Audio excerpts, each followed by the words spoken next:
बिस्मिल्लाहिर्रहमानिर्रहीम। एक रिक्वेस्ट आई है कि सिल्वा कोर्स में एक लेबॉर्ट्री बनाना सिखाया जाता है। एक लेबॉर्ट्री जिसमें आप कुछ काम करते हैं, हीलिंग करते हैं, बहुत से काम करते हैं। तो आपने हमें माइंड कंट्रोल कोर्स में लेबॉर्ट्री बनाना नहीं सिखाया। याद दहानी के लिए बहुत शुक्रिया, बिल्कुल ऐसा ही है। पहले मैं आपको ये समझा दूँ कि ये जो लेबॉर्ट्री होती है ये क्यों बनाई जाती है, इसका पर्पज़ क्या है। इसके 2 पर्पज़ होते हैं। सबसे पहला पर्पज़ ये कि जब हम मेडिटेट करते हैं ना, जो भी 4D में काम होता है सिल्वा या किसी माइंड कंट्रोल कोर्स में किया जाता है, माइंड साइंसेज में वो मेडिटेशन होती है एक तरह की ना। तो एक तरीका ये होता है कि आप जिस जगह बैठे हैं वहीं बैठें, आप आंखें बंद करें, 4D में जाएं और काम शुरू कर दें। एक तरीका होता है कि पहले आप 4D में जहाँ बैठे हैं वहाँ से मूव करके किसी और जगह पे जाएं, जिसको हम आउट ऑफ बॉडी मेडिटेशन कह सकते हैं, और एक दूसरी जगह पे जाने के बाद मेडिटेशन करें जो आपने काम करना है।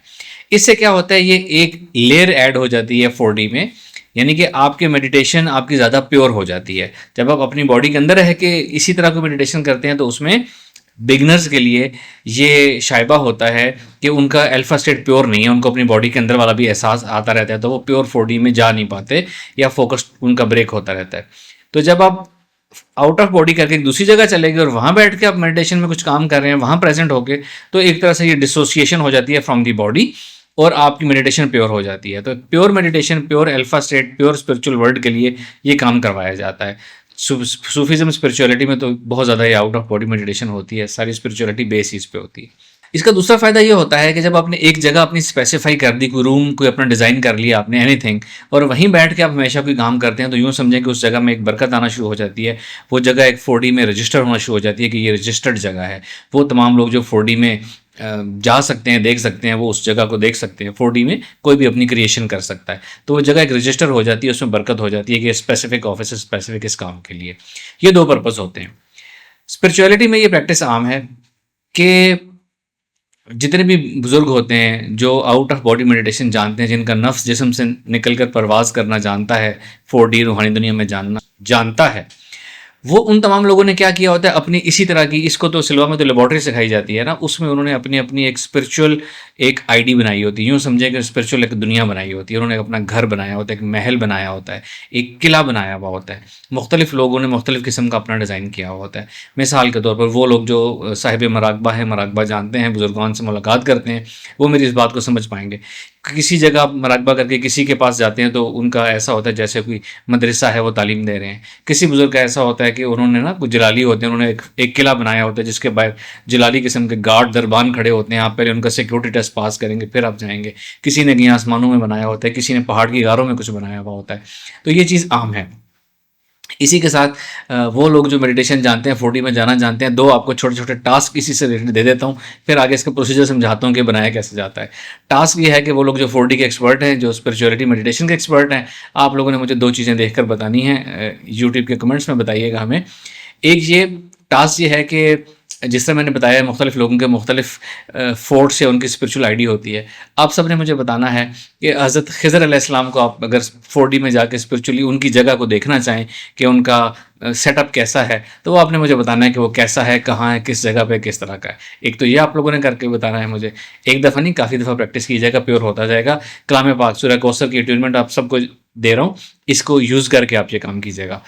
एक दूसरी चीज़, आप लोगों ने सुना होगा कि जिन्नात के रहने की जगह कोकाफ एक जगह है, जिसको आपने सुना होगा। कोकाफ के नाम से पहाड़ी भी इस दुनिया में है, लेकिन वो सिर्फ 3D पहाड़ी है। कोकाफ असल में एक 4D क्रिएशन है, जिन्नात के रहने की जगह। जिन्नात तो हैं ही 4D वाले ना, वो तो जिस्म के साथ नहीं है, तो उनकी एक स्पेसिफिक जगह है 4D, और वो प्रॉपर एक जगह है, बहुत बड़ी जगह है। तो आप लोगों ने दूसरा टास्क ये है कि आपने मुझे सिर्फ ये देख के बताना है कि कोकाफ की एंट्रेंस जो है वो किस तरह की है। ये 4D की एक असल जगह है। तो ये 2 टास्क हैं, खिज़र इस्लाम का सेटअप कैसा है, और एक कोकाफ में जिन्नात का जो कोकाफ की फ्रंट एंट्रेंस है सिर्फ वो कैसी है। ये 2 आप लोगों के टास्क हैं, जो करना जानते हैं उन्होंने करके कमेंट्स में बताना है। अब ये स्पिरिचुअल आईडी बनाई कैसे जाती है, स्पिरिचुअल महल कैसे बनाया जाता है।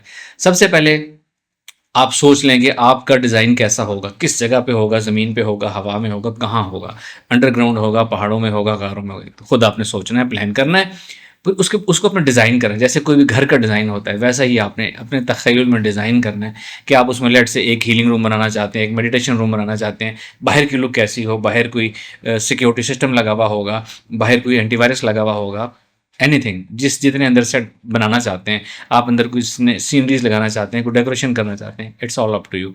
वो आपने डिज़ाइन करना है। डिज़ाइन करने के बाद आपने, तरीका है जो अल्फा स्टेट ऑफ माइंड, कलाम पाक का सहारा लेना है आपने।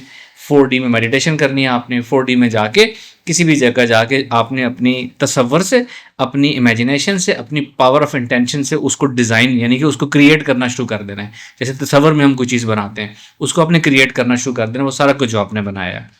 जब आप ये काम करना शुरू करेंगे तो ये छोटी छोटी 2 3 5 मिनट की मेडिटेशंस नहीं होंगी, ये लंबी मेडिटेशंस होंगी। ये मिनट्स में भी हो सकती हैं, ये आवर्स में भी जा सकती हैं। ये जो लोग मेडिटेशन में एडवांस जाते हैं फिर वो उनके लंबे लंबे मराकबात होते हैं, घंटों घंटों के मराकबात होते हैं, उनको पता नहीं चलता कितना वक्त मराकबात में गुजर गया। तो स्पिरिचुअल क्रिएशन के लिए आपने ये मराकबात करके इसको बनाना है, और ये लंबे मराकबात होंगे, आपके मिनट्स आवर्स पे मुश्तमिल हो सकते हैं। उस चीज़ को आपने डिज़ाइन करना है। पूरी थ्रू आउट डिज़ाइन करते हुए कलाम पाक आपने पढ़ते चले जाना है, और दिल में ये रखना है, सोच में ये रखना है कि मैंने आपको ये टास्क दिया बनाने के लिए कि आप अपना ये स्पिरिचुअल आईडी बनाएंगे। तो उससे क्या होगा, उसमें आपकी वज़न आ जाएगा, आपको अथॉरिटी मैं दे रहा हूँ बनाने की, तो आपने वहाँ बनानी है, तो उसमें बनाने में आसानी हो जाएगी। एक मेरी अथॉरिटी जहन में रखना है कि मैं आपको टास्क दे रहा हूँ, दूसरा आप कलाम पाक सूरह कौसर आपने पढ़ते चले जाना है, ट्यूनमेंट है, तो इससे आसानी हो जाएगी। एक दफ़ा आपने डिज़ाइन कर लिया, उसके बाद आपने इसको बहुत टाइम देना है। शुरू में इसको रजिस्टर करने के लिए, यूँ समझें कि वो रजिस्टर हो जाए, वो मुस्तकिल हो जाए वहाँ पे, तो क्या करना होगा आपको, आप दिन में 2 3 दफ़ा उधर जाएं। जो एक दफ़ा आपने क्रिएट कर दी ना पूरी, आप शाम को फिर जाएं 4D में, उसको दोबारा का दोबारा रिक्रिएट करें पूरा का पूरा, देखें मौजूद भी है या नहीं है। बाज़ का तो ऐसा होता है आपने एक दफ़ा में क्रिएट की, दूसरी दफ़ा गए तो आपको वो नज़र ही नहीं आएगा, या कुछ उसमें से कमी बेशी होगी, उसको रिक्रिएट करेंगे पूरा का पूरा। शुरू में तो आप कुछ दिन, कुछ वीक्स कह सकते हैं, कुछ मंथ्स कह सकते हैं कि आप उसको रिक्रिएट करना पड़ेगा बार बार। ये जो रिक्रिएट करते हैं ना किसी चीज़ को 4D में जाके, जो मैं कह रहा हूँ आपको, ये वही चीज़ है जो हिप्नोसिस होता है 4D में, रेपिटिशन, उससे चीज़ वो मुस्तकिल हो जाती है। तो 4D में भी जो काम आप बार बार करेंगे जाके कलाम पाक पढ़ के, वो एक वक्त आएगा कि वो मुस्तकिल हो जाएगी, फिर आपको रिक्रिएट नहीं करना पड़ेगा। एक रफ सा आइडिया दूँ आपको, तो ये लंबी मेडिटेशंस होंगी, और कम से कम 100 टाइम्स आप एक जगह पे जाके स्पेंड करके उसी को रिक्रिएट कर लेंगे, वहाँ जाके बैठेंगे, टाइम स्पेंड करेंगे, वहाँ जाके जो अपनी हीलिंग करनी है, जो भी करना है वो आप करना शुरू कर देंगे। हीलिंग करनी है, टेलीपैथी करनी है, स्पिरिचुअल इंसाइट लेनी है, एनीथिंग, जब वहाँ जाके आप करना शुरू कर देंगे, जब आप 100 आवर्स वहाँ पे गुजार लेंगे ना, रफ सा अंदाज़ा बता रहा हूँ, 100 आवर्स आप गुजार लेंगे तो वो आपकी चीज़ मुस्तकिल हो जाएगी, 4D में रजिस्टर हो जाएगी, और वो 4D में किसी को भी अवेलेबल हो जाएगी। जैसे कोई नई हम वेबसाइट बनाते हैं, पब्लिश होती है, सबको अवेलेबल हो जाती है, कोई नया Facebook page, social media ID publish हो जाती है, लोगों को नज़र आती है, तो ऐसा आपके साथ होना शुरू हो जाएगा। इसमें रूल क्या है, आपने रिक्रिएट करते जाना है, कलाम पाक का सहारा लेना है, मेरी अथॉरिटी आपने याद रखनी है, और बार बार रिविजिट करते रहना है, उसको आबाद रखना है। जब आपकी ये आबाद हो जाएगी तो परमानेंटली फिर वहाँ पे उसमें ब्लेसिंग्स भी आना शुरू हो जाएंगे। फिर वहाँ पे 4D के जो मुसाफिर होते हैं, वो आप भी जब देखते हैं कि अच्छी जगह है, अच्छा काम है, तो वो अपनी दुआएं साथ डालते रहते हैं, ब्लेसिंग देते रहते हैं, वो चीज़ आहिस्ता आहिस्ता खुद ब खुद ग्रो करती रहती है। तो इस तरह से आप लोगों ने अपनी आईडी बनानी है और फीडबैक देते रहें। Thank you very much. अस्सलाम वालेकुम रहमतुल्लाह।